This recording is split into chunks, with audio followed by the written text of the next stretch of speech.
Greetings, everybody. Welcome to Liberty Call. It is Monday, July 17th, 2023. Hope everybody's having a fantastical day out there in the interwebs. See, I trimmed up the beard of knowledge. It's not so shaggy. Kind of nicked myself up. Got some hickeys from the, the trimmer. Anyways, so hopefully I look more presentable for you guys out there in the interwebs. Anyways, hope everybody had a great weekend. Astros managed to actually win 2 out of 3 in where were they? Anaheim. And I mean, they tried to lose that game yesterday, or well, they should have won the game Saturday, but then, they gave up all those runs late. Presley, gagged, which is uncommon for him. And then yesterday's game, which was on ESPN, which, God, I hate listening to those people talk. They tried to lose, but somehow, came through in the end. But anyways, like I said, hope you all had a great weekend. If it's your first time watching Liberty Call, I'm glad you're here. Thank you very much.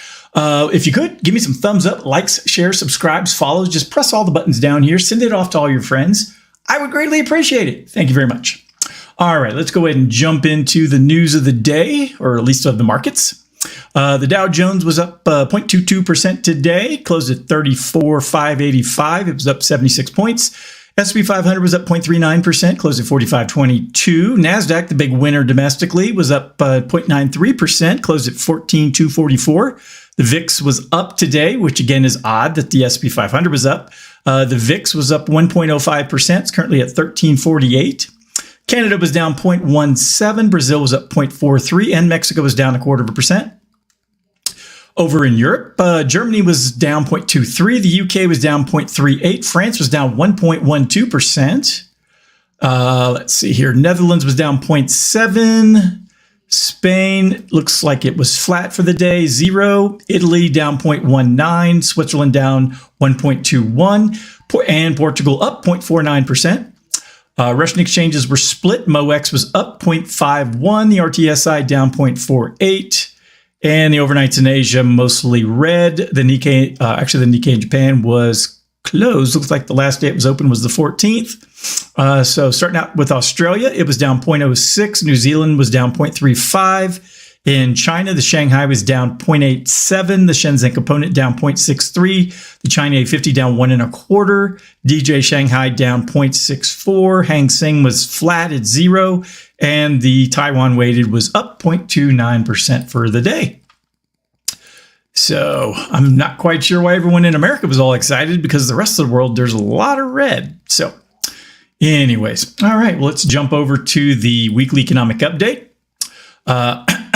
All right, so better than expected updates last week on consumer and wholesale prices, inflation, and buoyed investor sentiment, driving stocks higher and lower bond yields. The Dow Jones Industrial Average rose 2.29%. S&P 500 increased by 2.42. NASDAQ was up 3.32. And Internationals gained 4.67%.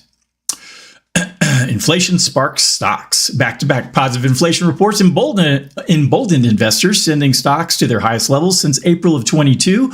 Lower than forecast inflation on both consumer prices and producer prices sparked investor optimism that inflation may be able to fall further without tipping the economy into recession, and provide the basis for the Fed to moderate its more hawkish rate hike stance.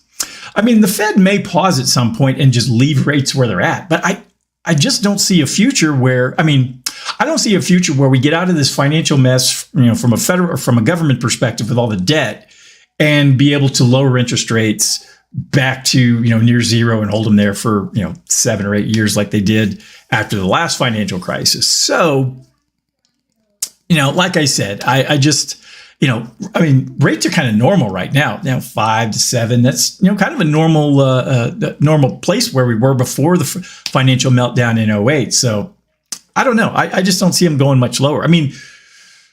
Rates can go lower, obviously, but the way our current system is set up with the Fed controlling rates, I just don't see it.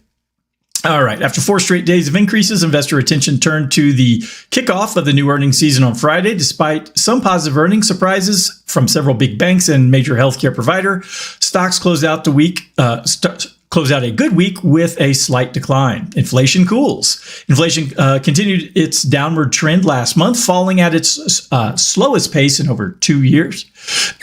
Consumer prices rose 0.2% in June and 3% from a year ago. Both were below economists' consensus forecasts. Core inflation, excluding food and energy, which has been more stubborn, fell to 4.8% year over year, its lowest level since October of 21. The positive disinflationary story continued the following day with a lighter than forecast increase in producer prices. Wholesale prices increased 0.1% in June, which was lower than the consensus forecast of 0.2%. The increase from a year ago was also only 0.1%, representing the smallest gain in nearly 3 years. Core producer prices rose 2.6% year over year. All right, key economic data this week. Tuesday, we have retail sales and industrial production. Wednesday, we have housing starts. Thursday, we got existing home sales, index of leading economic indicators, and jobless claims. All right, bunch of companies reporting earnings this week.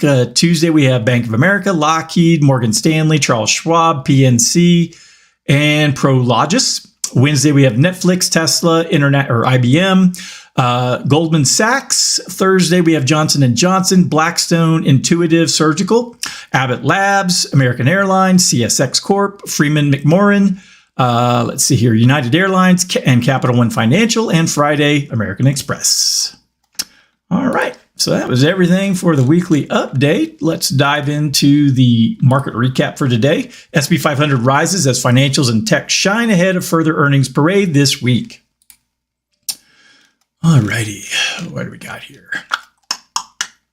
The S&P 500 experienced gains on Monday, driven by tech. Oh, hang on one second.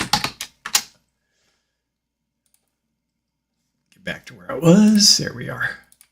Driven by tech and financial sectors, as investors anticipated quarterly results from major Wall Street banks and corporations later in the week. Financials rallied over 1% as investors look forward to further signs of strength in the banking sector ahead of the earnings reports from Bank of America, Morgan Stanley, and Goldman Sachs. Last week, JP Morgan and Wells Fargo reported better than expected results, boosting sentiment on major banks. However, UBS cautioned against extrapolating those results to other banks and expects tougher results from regional banks. PNC Financial Group and Western Alliance Bancorp, both which have seen sharp declines year to date, are scheduled to report earnings on Friday.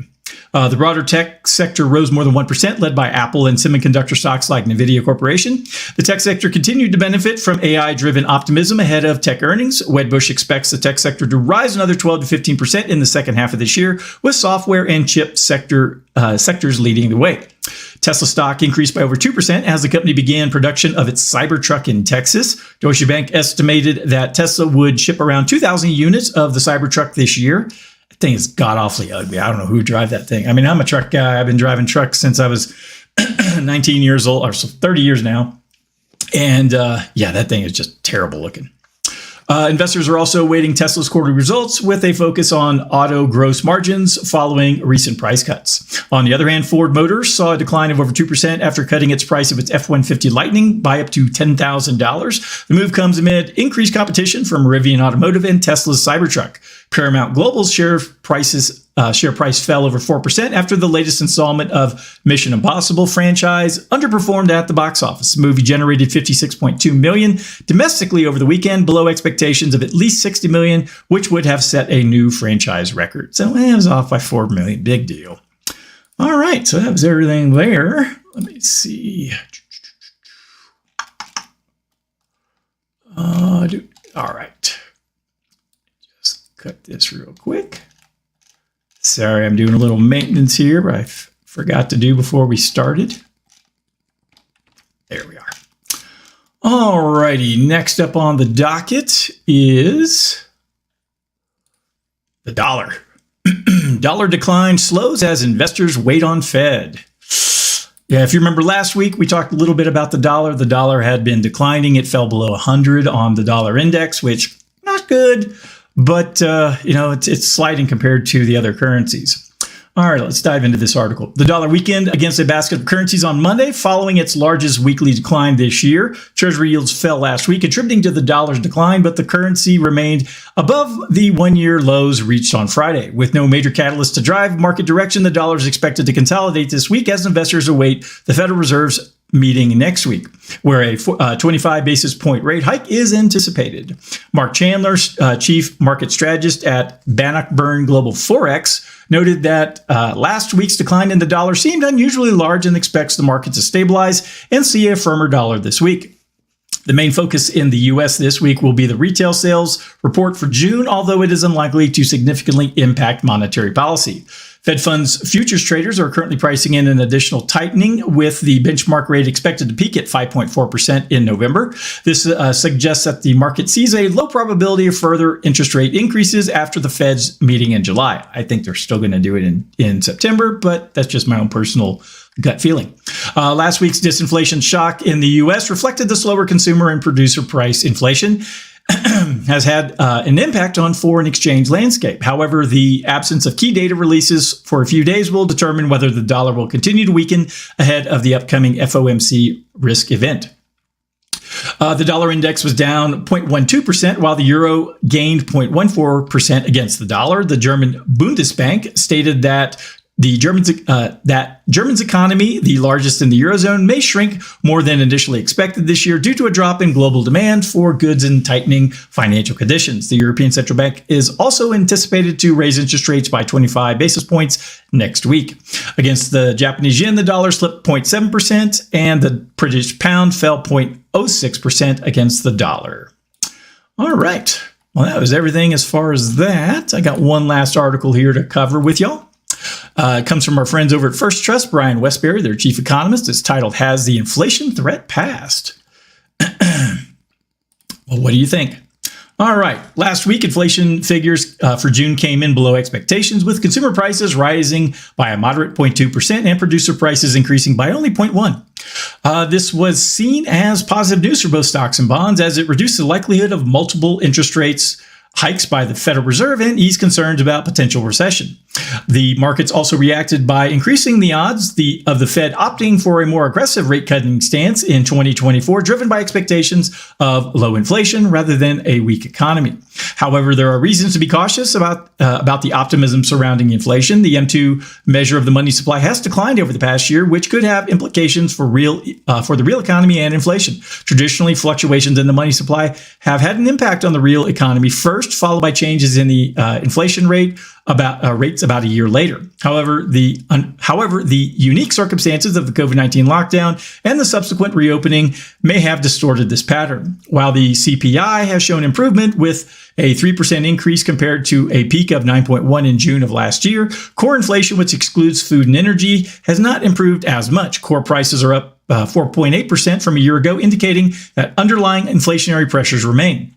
A further decline in the M2 measure of money could potentially lead to better inflation figures, including a continued decline in core inflation. However, a significant drop in core inflation to the range of 2.5 or below could come with economic consequences. Historical data shows that a drop in core inflation of 1.5 percentage points or more over 2 years has always been associated with a recession.